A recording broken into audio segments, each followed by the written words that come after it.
कहा महाराज मैं कथा श्रवण कर रहा हूँ, उस कथा सुनने में मुझे ऐसा लग रहा है कि मैं हर शब्द में अमृत पी रहा हूँ। कथा अमृत है तब कथा अमृतम। इस अमृत के सामने सुखदेव जी से परीक्षित ने कहा भगवान मुझे लगता है कि स्वर्ग का अमृत बहुत तुच्छ है, फीका है। अच्छा मैया, गुड़ खाने वाले आदमी को लगता है गुड़ सबसे अच्छा है। एक दिन किसी ने रबड़ी चटा दी और जब रबड़ी चाटा तो भूल गया, बोला वही लाओ जो कल लाए थे, वही लाओ जो कल लाए थे, ऐसे कहने लगा। तो किसी ने कहा नाम भी तो बता, कल क्या खाया था? बोले वो खाई थी बड़ी अच्छी थी, और नाम पता नहीं उसको। किसी ने बताया रबड़ी। अच्छा वो रबड़ी थी? हाँ। अब इसने खाया रबड़ी, गुड़ का स्वाद भूल गया। गुड़ तब तक ही अच्छा लगता है जब तक रबड़ी ना मिल जाए। रबड़ी का स्वाद, वैसे तो स्वास्थ्य की दृष्टि से गुड़ ही अच्छा है, गुड़ सबसे बेस्ट है स्वास्थ्य की दृष्टि से, पर स्वाद की दृष्टि से देखें तो गुड़ से बेस्ट रबड़ी का स्वाद है ना मैया? तो जैसे गुड़ के आगे रबड़ी फेल है और रबड़ी के आगे गुड़ फेल है, उसी प्रकार स्वर्ग का अमृत भागवतामृत के आगे फेल है, उसकी तुलना इससे हो नहीं सकती। भागवत अमृत ऐसा है। अच्छा स्वर्ग का अमृत ना, स्वर्ग प्रदान। अच्छा आप लोगों को स्वर्ग जाना है? हाँ, स्वर्ग में क्या होता है मैं वो थोड़ा बताना चाहूंगा। स्वर्ग में क्या क्या सुविधाएं मिलेंगी आपको। जब आप स्वर्ग जाएंगे तो आपको वहां एक दिव्य शरीर मिलेगा, शरीर दिव्य, आप दिव्य हो जाएंगे, है ना? ऐसा शरीर होता है स्वर्ग में, ना रोग लगता है, ना बूढ़ा होता है, ना बिगड़ता है। आपको सुंदर सुंदर वहां भोग मिलेंगे, संसार का जो भोग भोगना है। चाहे आप अपने आप को देवता बना लें या अपने आप को अप्सरा बना लें, है ना? भोग आपको खूब मिलेंगे, खूब भोग भोगिए। खाने को बढ़िया मिलेगा, रहने की बढ़िया सुविधाएं हैं। परंतु आप कहें कि स्वर्ग में भगवान का दर्शन हो जाए तो वहां भगवान का दर्शन नहीं होता। वहां आप सोचें कि कीर्तन करने लग जाएं तो वहां कीर्तन नहीं होता। वहां सोचें कथा सुनने लग जाएं, वहां कथा नहीं होती। वहां सोचें चलो बिहारी जी का दर्शन कर लें, वहां बिहारी जी नहीं है। वहां जो भी आप मृत्यु लोक में पुण्य करते हैं। अच्छा स्वर्ग कौन जाता है? स्वर्ग से ऊपर है गौलोक धाम। गौलोक धाम मतलब भगवान श्री कृष्ण का धाम, गौलोक धाम। राम जी का धाम साकेत धाम और नारायण भगवान का धाम बैकुंठ धाम। ये कितनी दूर दूर है? बहुत दूर नहीं है, एक ही कॉलोनी में गलियां हैं। Phase 1, phase 2, phase 3। Phase 1 Baikunth, जैसे देखो ये कथा पांडाल के बगल में गौरी गोपाल, उसी तरह बैकुंठ के बगल में ही गौलोक धाम, और बस गौलोक धाम के बगल में ही इस तरफ गौलोक धाम है, इस तरफ साकेत है, बीच में बैकुंठ है। बिल्कुल दीवार लगी है आसपास। बैकुंठ और साकेत और गौलोक ये लगभग तीनों एक ही मान के चलो। राम जी के भक्त जाते हैं साकेत, कृष्ण जी के भक्त जाते हैं गौलोक, और नारायण के भक्त बैकुंठ। और जो संसार के ही उलझन में पड़े होते हैं और तुमसे थोड़ा मोड़ा पुण्य हो गया तो तुम्हें भगवान स्वर्ग भेज देंगे, जाओ चटनी चाट के आओ। तो स्वर्ग कोई बहुत बड़ी, आप लोग लिखवा देते हैं अपने पूर्वजों के स्वर्गीय पिताजी, स्वर्गीय दादा। स्वर्ग बहुत प्रोफेशनल थोड़ी है स्वर्ग। वृंदावन से भी अच्छा नहीं है स्वर्ग। वृंदावन तो प्रत्यक्ष भगवान का घर है, इसे आप वैकुंठ कह सकते हैं। ये वैकुंठ है। इतना भी सुख नहीं है स्वर्ग में। यहाँ ये सुख है कि आप कथा सुन रहे हैं, यहाँ ये सुख है कि आप नाच सकते हैं, कीर्तन कर सकते हैं, परिक्रमा लगा सकते हैं। ये सुविधाएं स्वर्ग में नहीं है। स्वर्ग में इंद्र बैठे हैं, अप्सराएं नाच रही हैं, तुम भी जाओ टुकुर टुकुर देखना। तो ये सब करने के लिए देखो अपना मन बिल्कुल नहीं है, ना हमें स्वर्ग जाना है, ना हमें, मैं सच्ची कहता हूं मेरी माँ, मेरे भीतर रत्ती भर फ्री में कोई स्वर्ग पहुंचाए तो मैं फ्री में स्वर्ग ना जाऊं। पुण्य करके स्वर्ग जाना बहुत बड़ी बेवकूफी है। अच्छा, कहाँ जाना चाहिए? अरे भगवान के धाम जाओ, गोलोक धाम जाओ, बैकुंठ जाओगे तो प्रभु का दर्शन होगा, स्वर्ग में इंद्र का दर्शन होगा। इंद्र, हम क्या करेंगे? इंद्र से हमारी कोई दोस्ती नहीं है। अब जिससे आपकी दोस्ती ना हो उसके घर में आपको बिठा दिया जाए, मन लगेगा? बोलो, नहीं ना। हम तो हमारे श्याम सुंदर के धाम को जाएंगे, जहां हमारे श्यामाजू प्रियतम और प्रियतमा अर्थात कृष्ण और राधा दोनों प्रेम से घुंघरू बांधकर श्याम सुंदर नृत्य कर रहे हैं और उनके साथ साथ भक्त झूम रहे हैं, उनका पावन सा दर्शन कर रहे हैं। वह दिव्य धाम है, गोलोक धाम, दिव्य धाम। इसलिए कहा करता हूं, जो भी आप पुण्य किया करो मैया, वह सारा पुण्य करके भगवान को समर्पित कर दिया करो। त्वदीयं वस्तु गोविंद तुभ्यमेव समर। हे नाथ, मैंने आज जो भी पुण्य किया वह आपके श्री चरणों में हम समर्पित कर रहे हैं। यदि आपने इतना कह दिया तो फिर आप गोलोक जाएंगे, स्वर्ग जाएंगे, वैकुंठ जाएंगे।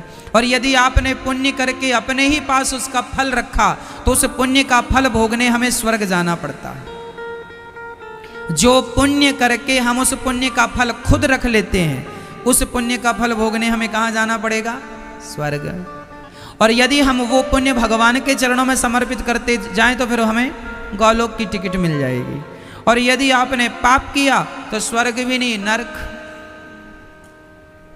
इसलिए स्वर्ग के देवता इंद्र अमृत लेके आए और परीक्षित से कहते हैं, ये स्वर्ग का अमृत जरा परीक्षित को पिलाकर कथा अमृत हमें पिला दो। सुखदेव भगवान कहते हैं, स्वर्ग का अमृत पीने से तो स्वर्ग मिलता है, पर कथा अमृत पीने से तो भगवान मिल जाते हैं। इसलिए स्वर्ग से करोड़ गुना, अरब गुना श्रेष्ठ भागवत का सुख है, भगवान के चरणों का सुख है। इसलिए भागवत नहीं छोड़ना। हनुमान जी जब राम जी जाने लगे अयोध्या से, राम जी ने सबको कह दिया चलो चलो चलो, सब चले गए। अंत में हनुमान जी से कहा आप चलो। हनुमान जी बोले प्रभु जहां आप जा रहे हैं, कहां जा रहे हैं? बोले हम साकेत जा रहे हैं, साकेत लोक जा रहे हैं। हनुमान जी बोले तो आप जहां जा रहे हैं वहां आपकी कथा है? राम जी बोले वहां तो साक्षात हम ही हैं, हमारी कथा की जरूरत ही नहीं है। अच्छा, हनुमान जी बोले तो फिर प्रभु एक काम करो, फिर आप ही जाओ, हम नहीं जाएंगे। अच्छा, साकेत नहीं चलेंगे ना, हम यही मृत्यु लोक अच्छे हैं, अयोध्या अच्छे। अरे ये तो बताओ हनुमान जी जाना क्यों नहीं चाहते? हनुमान जी ने कहा प्रभु साकेत लोक में आपका दर्शन तो होगा, पर मेरा मन तो बिना आपकी कथा के लगता ही नहीं है। आपको मैं कब तक देखूंगा? टुकुर टुकुर टुकुर कितनी देर देखूंगा? आपको उतनी देर नहीं देख सकता जितनी देर आपकी कथा सुन सकता हूं। इसलिए मैं आपकी, इसलिए रामचरितमानस में लिखा है, राम ते अधिक राम कर नामा, राम से अधिक महिमा राम के नाम की, है ना। अच्छा, राम जी ने जब अवतार लिया तो राम जी ने रावण को ही तो मारा, लंका वासियों को ही तो मारा, और रास्ते में कुछ लोगों को दर्शन दे के उनका उद्धार किया। गिने चुने उंगलियों में आप गिन सकते हैं, है ना। राम जी ने त्रेता युग में रावण का उद्धार किया, केवट का उद्धार किया, गिने चुने लोगों का राम जी ने उद्धार किया। राम जी के रूप स्वरूप ने गिने चुने लोगों का उद्धार किया, लेकिन त्रेता से लेके इस कलयुग तक राम के नाम ने करोड़ों अरबों खरबों लोगों का उद्धार कर दिया। राम ने जिनका नहीं, राम नाम ने उनका कर दिया। अरे हम कलिकाल के भक्त जो हैं, कलयुग के, हम तो उस नाम के ही आश्रित हैं। हम किसके आश्रित हैं? नाम के। इसलिए राम से अधिक महिमा किसकी है? राम के नाम की। इसलिए हनुमान जी कहते हैं, भगवान जहां आप होंगे वहां आपकी कथा हो ये जरूरी नहीं है, पर हनुमान जी ने कहा प्रभु जहां आपकी कथा होगी वहां आप होंगे, यह बिल्कुल विश्वास है मेरा, निश्चित है। जहां राम है वहां राम की कथा हो यह निश्चित नहीं है, पर जहां कथा है भगवान की, जहां कृष्ण कथा है वहां कृष्ण होंगे यह निश्चित है। इसलिए हनुमान जी मृत्यु लोक छोड़ के नहीं गए। राम जी गए पर हनुमान जी नहीं गए। तो राम जी ने कहा हनुमान जी से, अच्छा आप अयोध्या में कब तक रहोगे, तारीख क्या है आने की? तब हनुमान जी ने कहा इस धरती में जब तक आपकी कथा रहेगी तब तक हनुमान इस धरती में रहेंगे। जब तक भगवान की कथा है तब तक हनुमान जी यहां। राम चरित्र सुनवे को रसिया, हनुमान जी बहुत रसिया हैं। काहे के? राम कथा सुनवे के, कृष्ण कथा सुनवे के रसिया है। हनुमान जी महाभारत में भी थे, आपको पता है। अर्जुन जिस रथ पर बैठे थे उस रथ के ऊपर जो ध्वजा थी, झंडा था, उस झंडा पर श्री हनुमान जी बैठे थे। सारी गीता का उपदेश श्री हनुमान जी ने भी सुना था, और हनुमान जी की सहायता के बिना भगवान एक कदम नहीं रखते। राम जी ने हनुमान जी को तब नहीं छोड़ा जब त्रेता युग था, और कृष्ण बन के आए जब वह राम, तब भी हनुमान जी उनके साथ थे ध्वजा के रूप में। ध्वजा के रूप में भगवान कृष्ण जिस रथ पर चलते थे उस रथ पर भी जो ध्वजा थी उस पर भी हनुमान जी विराजते थे। एक पल के लिए भगवान अपने भक्त से अलग नहीं है। सच्ची बताऊं, ये तो कहने की बातें हैं कि भगवान स्वर्ग में है, ये तो कहने की बातें हैं कि भगवान साकेत और बैकुंठ में है। सच्ची बताऊं, जो भक्त सच्चे हृदय से भगवान को पुकार लेता है भगवान तो उनके हृदय में आ जाते हैं। शुश्रो शुभिस्तक्षणात्। कहाँ है भगवान? सबके हृदय में बैठते हैं। इसलिए बड़े प्रेम से कथा हुई। इंद्र का स्वर्ग से अमृत को ठुकरा दिया गया, कथा की महिमा गाई गई। इंद्र जब गए तराजू बांधी, एक पलड़े पर भागवत को दूसरे पलड़े पर तौल के देखा, भागवत का पलड़ा ही सर्वश्रेष्ठ था। भागवत के सामने कौन बराबरी करे? इसलिए भागवत प्रत्यक्ष भगवान है। 7 दिन की कथा में परीक्षित का उद्धार हो गया। एक दिन क्या हुआ, यह भागवत देवताओं ने तो ठीक, परीक्षित का तो उद्धार भागवत से हो ही गया। एक बार इस भागवत जी को देवर्षि नारद जी ने भी सुना। नारद जी समस्त तीर्थों का भ्रमण करने चले गए। अहम तो पृथ्वीं यातो ज्ञात्वा सर्वोत्तमामिति, पुष्करं च प्रयागं च काशीं गोदावरीं तथा हरिक्षेत्रं कुरुक्षेत्रं श्रीरंगं सेतुबन्धनम् एवमादिषु तीर्थेषु भ्रममाण इतस्ततः। अद्भुत दृश्य है। सारे तीर्थों में एक बार नारद जी भ्रमण करने के लिए गए, पर शांति कहीं नहीं मिली। तब नारद जी वृंदावन आए। कहाँ कहाँ गए? पुष्कर, प्रयाग, काशी, गोदावरी, हरिक्षेत्र, कुरुक्षेत्र, रंग, सारे तीर्थों में शांति कहीं। अच्छा आप बताओ, जितनी शांति वृंदावन में आपको मिल रही है, क्या इतनी शांति आपके घर में आपको मिल रही है? नहीं। ये आप सच्ची कह रहे हैं, ऐसा तो नहीं कि हम कह रहे हैं इसलिए आप कह रहे हो। यहाँ ज़्यादा शांति है ना? यहाँ ज़्यादा अच्छा लग रहा, ज़्यादा सुख है। क्यों?